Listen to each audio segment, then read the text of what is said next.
जो कि हम लोग डर के जी रहे हैं। केस उठा और हमको मार करके घर में घुस करके दरवाजे पे मार करके हमको गिरा दिया। नवगछिया से आई एक खबर ने उस सच्चाई पर से पर्दा हटा दिया जिसमें यह कहा जाता था या है भी कि इस देश और इस बिहार में दलित महादलित समाज पर कोई अगर जातीय अत्याचार, शोषण या फिर दबंगई दिखाता है तो वो नाम राजपूत ब्राह्मण भूमिहार यानी सवर्ण समाज है। बल्कि सच्चाई इसके ठीक विपरीत है। इस बिहार, इस प्रदेश, इस देश में दलित महादलित के साथ अत्याचार सवर्ण समाज करता है, ऐसा कोई इनकार नहीं कर सकता। लेकिन सिर्फ कहना कि सिर्फ और सिर्फ सवर्ण समाज के लोग ही जातीय अत्याचार करते हैं, ये कहीं से भी सही नहीं है। अब जरा इस खबर को देखिए। ये वीडियो नवगछिया से आई है, जहां एक यादव दबंग दलित टोला में घुसकर एक पासवान परिवार के साथ न सिर्फ मारपीट करता है बल्कि कई राउंड फायरिंग करता है, दहशत का माहौल बनाता है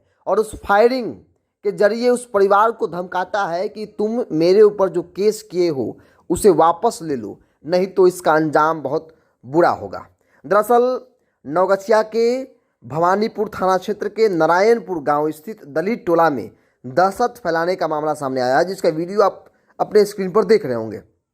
दलित टोला के राजकिशोर पासवान ने नारायणपुर के शिवा यादव पर केस उठाने की धमकी देते हुए गोलीबारी करने का गंभीर आरोप लगाया है। मतलब कि दलित टोला के राजकिशोर पासवान ने शिवा यादव पर एफआईआर किया था और उस एफआईआर को वापस लेने के लिए शिवा यादव घर पर चढ़कर राजकिशोर पासवान उनके परिवार के साथ मारपीट करता है, गाली गलौज करता है, कई राउंड फायरिंग करता है और धमकाता है कि केस को वापस ले लो। आरोप है कि शिवा यादव ने गाली गलौज कर लगातार 3 राउंड फायरिंग की। इस घटना का लाइव वीडियो भी सोशल मीडिया पर तेजी से वायरल हो रहा है। वायरल वीडियो में साफ तौर पर देखा जा सकता है, सुना जा सकता है कि आरोपी 3 बार लगातार गोली चलाता है। इससे इलाके में दहशत का माहौल बन गया। पीड़ित राजकिशोर पासवान ने बताया कि 27 जनवरी को आरोपी ने उनके पुत्र के साथ गाली गलौज की थी, जिसे ग्रामीणों ने बीच बचाव कर शांत कराया था। करीब 1 घंटे बाद आरोपित शिवा यादव दोबारा वहां पहुंचकर राजकिशोर पासवान पर जानलेवा हमला कर गंभीर रूप से घायल कर दिया। घटना के बाद भवानीपुर थाना में प्राथमिकी दर्ज कराई गई थी।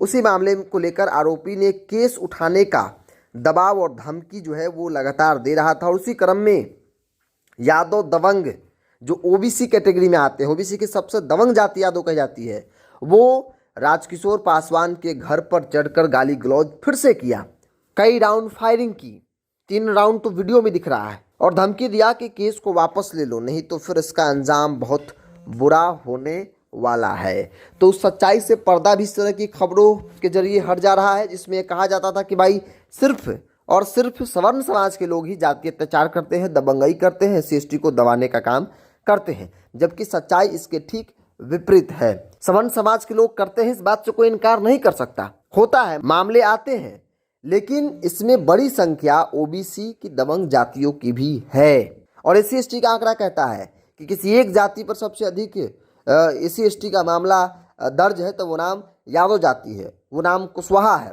ओबीसी के दबंग 3-4 जातियां हैं जिन पर यह आरोप लगातार लगता है एससी/एसटी को दबाने, एससी/एसटी के पर दबंगई करने का।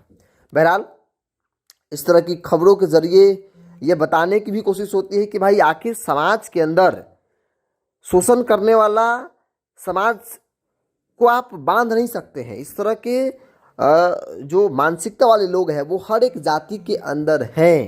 किसी जात में आप नहीं बांध सकते हैं कि फलना जाति के लोग ही शोषण करते हैं। हर एक जाति के अंदर उस सोच वाले लोग हैं जो इस तरीके के काम में, इस तरह के कह सकते हैं कुकृत्य में शामिल होते हैं। बहरहाल आप क्या मानते हैं, आप अपनी राय को कमेंट्स बॉक्स में रखिए। इस पूरी रिपोर्ट में इतना ही। बहुत बहुत धन्यवाद।